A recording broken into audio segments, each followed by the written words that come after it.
আপনাদেরকে যে নতুন তথ্য দেওয়ার কথা বলেছিলাম, তথ্যটা হলো আজ 10 আগস্ট 2024 সকাল 9টার পরে আমার কাছে একটা ফোন আসে। আমি ভদ্রতার খাতিরে তার নাম বললাম না, তবে কোনো সরকারি সোর্স আমার কাছে নাম চাইলে আমি নামটা দিতে পারবো। তিনি আমাকে ফোন করে উস্কানি দিলেন যে আপনার তো ঢাকায় অনেক লোক আছে, বেফাক দখল হয়ে যাচ্ছে, আপনি সেখানে এখনই আপনার লোক নিয়ে বিশাল একটা আন্দোলন গড়ে তুলুন। দ্বিতীয় যেই উস্কানিটা দিল সেটা হলো যাত্রাবাড়ি বড় মাদ্রাসা, যাত্রাবাড়ির মোহতামি আমার শায়েখ আল্লামা মাহমুদুল হাসান সাহেবের বিরুদ্ধে ষড়যন্ত্র হচ্ছে, যাত্রাবাড়ি মাদ্রাসা দখল করার ষড়যন্ত্র হচ্ছে, আপনি তাদেরকে নিয়ে ওখানে দ্রুত কোনো একটা পদক্ষেপ নিন এবং সেখানে জনমত গড়ে তুলুন। আমি তাকে জিজ্ঞেস করলাম, আপনি এই কথা কোথায় পেলেন? উনি বললেন, আমার কাছে তথ্য আছে। আমি শুধু এতটুকু বলেছি, আপনি উস্কানি দেবেন না। আমি যতটুকু বুঝেছি, সারা বাংলাদেশে এভাবেই উস্কানি দিয়ে দিয়ে অস্থিতিশীল পরিবেশ করার চেষ্টা করছে তারা। এই যে গতকালকে হিন্দু আন্দোলন হলো, আপনারা ভাবতে পারেন বিষয়টা, হিন্দুরা কেন মাঠে নামবে? আপনারা মিডিয়ায় দেখেছেন সারা বাংলাদেশে মন্দির পাহারা দিয়েছে কওমি মাদ্রাসার ছেলেরা, চরমনাই পীরের অনুসারীরা, জামাত ইসলামের লোকেরা। তাহলে সেখানে হিন্দুরা কিসের ভিত্তিতে আন্দোলন করতে নামলো? এবং সেখানে কিন্তু তারা হিন্দুদের কোনো স্লোগান দেয় নাই। স্বৈরাচার যেই স্লোগান দিয়েছিল, আমি কে তুমি কে, বাঙালি বাঙালি, এটা বলা অপরাধ নয়, কিন্তু বর্তমানে এই স্লোগানটা কিন্তু স্বৈরাচারের স্লোগান। আপনি স্বৈরাচার চেনার জন্য এটাও একটা মাধ্যম হতে পারে। এরপরে সারা বাংলাদেশে আপনারা ইতিমধ্যে এটাও মিডিয়ায় দেখেছেন, আওয়ামী গুন্ডারা ডাকাতদের ভাড়া করেছে সারা দেশে ডাকাতি করে আতঙ্ক ছড়িয়ে দেবার জন্য।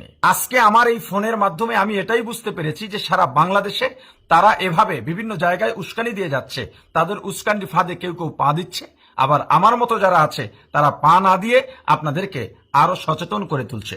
আমি বর্তমান অন্তর্বর্তীকালীন সরকারের কাছে আবেদন জানাবো, এই সন্ত্রাসী এবং যুদ্ধাপরাধী দল, হ্যাঁ আমি এখন এই স্বৈর শাসককে যুদ্ধাপরাধী বলবো, তাদেরকে নিষিদ্ধ করার জন্য বাংলাদেশে তাদের রাজনীতি করার কোনো অধিকার নেই। 71-এর 10 মাসের যুদ্ধে জামাত ইসলামী যদি যুদ্ধাপরাধী হয়, যুদ্ধের বিরুদ্ধে গিয়ে, আমি জানি না, যেহেতু আমি তখন ছিলাম না, তারা আসলে যুদ্ধাপরাধী কিনা, তবুও ধরে নিলাম তর্কের খাতিরে, তারা যদি যুদ্ধাপরাধী হয়, এ কারণে তারা নিষিদ্ধ হয়, তাদের ফাঁসি হয়, তারা বাংলাদেশে কথা বলার অধিকার না থাকে, তাহলে এই 17 বছরের যারা স্বৈরাচারী করেছে, এদেশের মানুষকে ঘুমোতে দেয়নি, এদেশের মানুষ ঘরে থাকতে পারেনি, ছেলে সন্তান স্কুলে যেতে পারেনি, মানুষের বাক স্বাধীনতা কেড়ে নিয়েছিল, মিডিয়ার স্বাধীনতা কেড়ে নিয়েছিল, পিয়ন থেকে শুরু করে সর্বোচ্চ লেভেল পর্যন্ত তাদের দলীয় ক্যাডার দিয়ে সাজিয়েছিল।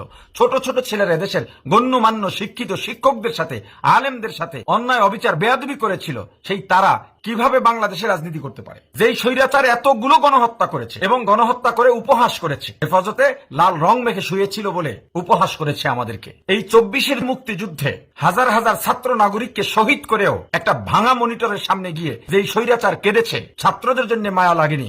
এই স্বৈরাচারী দলের রাজনীতি করার কোন অধিকার বাংলাদেশে নাই। বাংলাদেশকে ধ্বংসের মিশনে নেমেছে তারা। আপনারা দেখেছেন শেখ হাসিনার ছেলে সজীব ওয়াজেদ জয় একবার এক একটা বক্তব্য দিচ্ছে, আবার বলছে শেখ হাসিনা বাংলাদেশে আসবে, আওয়ামী সন্ত্রাসীদেরকে উদ্বুদ্ধ করছে, হিন্দুদেরকে নামিয়ে দিচ্ছে, বিভিন্ন মানুষকে ফোন দিয়ে উস্কানি দিচ্ছে, ডাকাত ভাড়া করছে। আজকে হাইকোর্টে ফুল কোর্ট বৈঠক করেছে। আমাদের সচেতন ছাত্র সমাজ যদি প্রতিহত না করত, হয়তো অন্য কিছু ঘটে যেতে পারত। এজন্য আমি বলবো সারা বাংলাদেশের সকল নাগরিককে সচেতন হবার জন্য, আর যেন কোনো শত্রু আমার প্রিয় মাতৃভূমিকে কলঙ্কিত না করতে পারে, এজন্য আপনাদের সজাগ দৃষ্টি রাখতে হবে। বাংলাদেশ সাম্প্রদায়িক সম্প্রীতির দেশ। এই দেশে বৈষম্যের কথা যারা বলবে তাদের আর কোন স্থান হবে না ইনশাআল্লাহ। মনে রাখতে হবে, 24-এর এই মুক্তিযুদ্ধ শুরু হয়েছিল বৈষম্য বিরোধী এই শব্দের মাধ্যমে।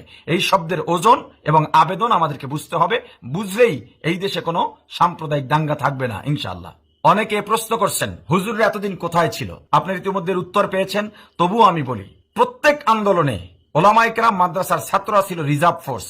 এই স্বৈরাচার পতনের লক্ষ্যে ওলামায়ে কেরাম নিয়মিত আন্দোলন করে গেছে। প্রতিটা আন্দোলনে ওলামায়ে কেরাম কিংবা মাদ্রাসার ছাত্ররা শাহাদাত বরণ করেছেন, জেল কেটেছেন অসংখ্য ওলামায়ে কেরাম। এই কোটা বিরোধী আন্দোলনেও মাদ্রাসা ছাত্রদের কোনো স্বার্থ ছিল না, তবু আমাদের ছাত্র ভাইদের যখন রক্ত ঝরানো হয়েছে, মাদ্রাসার ছাত্ররা কিন্তু বসে থাকে নাই। আমার নেতৃত্বেই বিশাল একটা অংশ নিয়মিত আমরা যাত্রাবাড়িতে আন্দোলন করেছি, যাত্রাবাড়ি থেকে আমরা শাহবাগে মার্চ করেছি এবং গুলির সামনে, টিয়ার সেলের সামনে আমরা নিয়মিত আন্দোলন করেছি। এই আন্দোলনেও আমাদের মাদ্রাসার 70-এর ঊর্ধ্বে আলেম এবং ছাত্র শাহাদাত বরণ করেছেন। সবশেষে ওলামায়ে কেরাম এবং আমার প্রিয় কওমি ছাত্র ভাইদের উদ্দেশ্যে বলবো, বাংলাদেশে প্রত্যেক অন্যায়ের বিরুদ্ধের আন্দোলনে আমরা যেভাবে সোচ্চার থেকেছি, দেশ সংস্কারেও আমরা সেই ভূমিকা রাখবো ইনশাআল্লাহ। আমরা সচেতন থাকবো। আল্লাহ আপনাদের সবাইকে ভালো রাখুন। আল্লাহ হাফেজ।